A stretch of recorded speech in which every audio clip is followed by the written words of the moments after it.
Hello, everybody. In our Parsha Vayeileich, we are told, "V'ata kitvu lachem et hashira hazot v'lamdat b'nei Yisrael sima b'fihem." And now you shall write down this song or this poem and teach it to the children of Israel. Put it in their mouths, meaning that they should be entirely familiar and expert with the material. The first question is raised, kitvu, and you shall write. Whom is the Torah addressing here?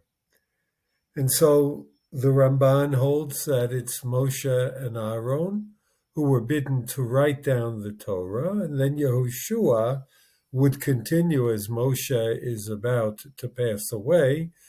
Yehoshua would continue and teach it diligently to Bnei Yisrael, whereas the Ibn Ezra suggests that we are speaking here to each and every Jewish person who is commanded to write his own Sefer Torah.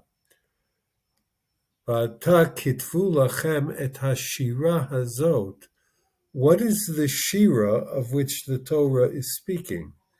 Rashi and others suggest we are speaking about the shira, the song poem, of Ha'azinu itself, which is the parsha, of course, that follows after Vayeileich. Whereas there is an alternative opinion, which we have from the Ibn Ezra, based on the Gemara in Maseches Sanhedrin, that even if a person has inherited a Sefer Torah from the preceding ancestors, nonetheless he is commanded to write his own Sefer Torah. One wonders, why would one call the Torah Shira? If you tell me we're talking about Ha'azinu per se, I understand it's a Shira. But if we're referencing the whole Torah that is to be written, is the Torah a poem, a song, a Shira? Why is it called thus? So there are those who suggest you're writing the entirety of Torah that contains within it the Shira, which is Shirat Ha'azinu. But perhaps a more convincing explanation can be found.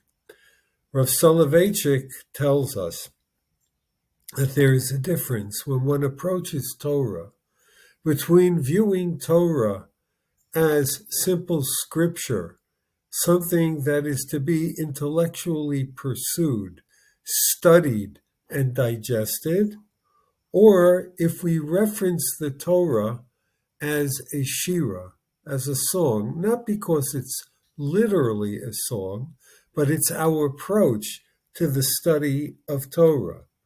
When one is engaged in intellectual activity, this tends to be something that is perhaps a little bereft of emotion, it's drier, it isn't something that per se is elevating or uplifting.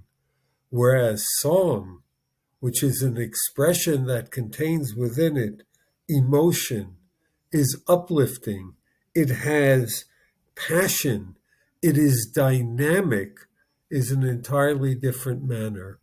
And perhaps the Torah itself is teaching us what our approach to Torah has to be. Yes, v'hagita bo yomam v'layla, sima b'fihem.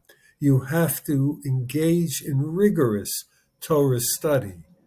However, the approach and the attitude has to be that it is a lilting, exciting, uplifting, emotional experience. This is not a dry academic pursuit, but rather a pursuit of the love relationship, the unique relationship between HaKadosh Baruch Hu and Am Yisrael. And therefore, we have this in mind whenever we make the Birchos HaTorah. We thank God Asher Bachar Banu Mikol Ha'amim.